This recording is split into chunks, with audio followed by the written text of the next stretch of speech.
Hello, Grant. All right, here we go. Here's what we covered this week. The number one thing to talk about when we're doing that buzz roll is to make sure you stay in the same spot. You could go for the center like this and just let it buzz a little bit and press with your thumb down to make it shorter.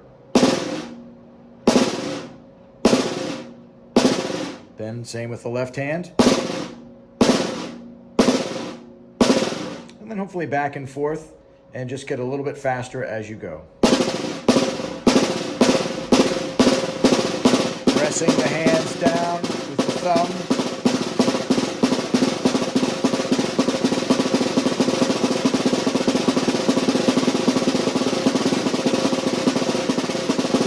And the thing to remember is you don't really need to go much higher than that, especially when you're doing them very fast. I'm only raising it up to about maybe 3 inches above the snare itself. So that's a good idea to not go too high, right? Because you really don't need to go that high to get that sound. All right, so then the other things that we talked about, which one that you did that was pretty cool, we were moving around the drum set, throwing a bass drum in between. So you did this thing and we started it off kind of like this with both sticks at the same time. And then a bass drum, 1, bass drum, 2, bass drum, 3, bass drum. You know, just kind of keep moving around the set.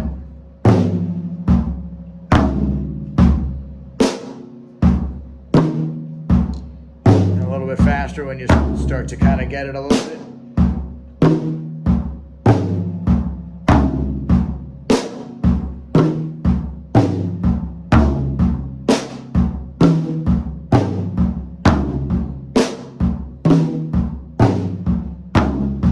And then it's as fast as you think you can get eventually, but yeah, you know, it just takes a little while, and you'll get used to it. Do it slowly at first, and then as you get faster and faster, it will be even tighter because you'll be doing it more and more when you build speed.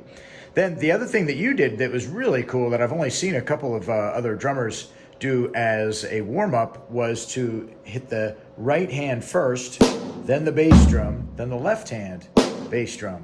One drum, bass, left, bass, right, bass, left, bass, right, bass, left, bass. Then back over to the snare.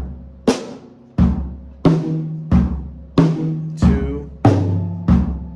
3. Back to snare. 1, 2, 3. That's definitely something that's hard to get.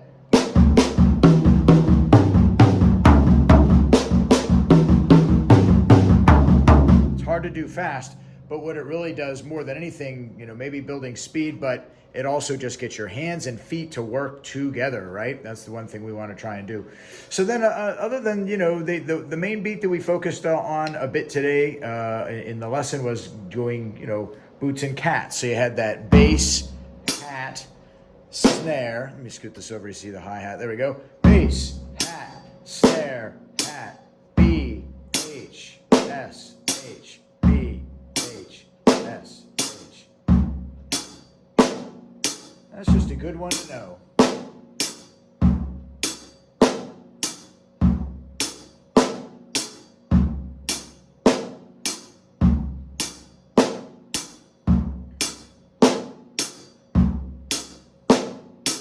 Okay, so that was the main beat that we focused on. Now the other thing that we talked about going back to the playing the toms is that you can do, you know, 2 on each drum, right? Or 3 or 4. So here is 2.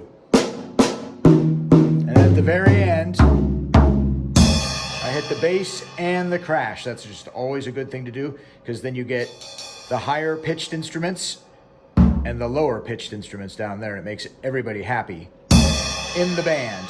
So here's the 2s again. All right, then you can do 3 as well. 1, 2, 3, 1, 2, 3, 2, 3, 1, 2, 3. Once again.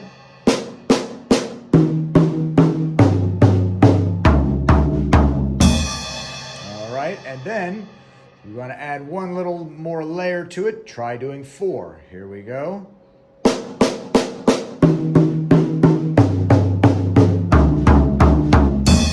One more time, and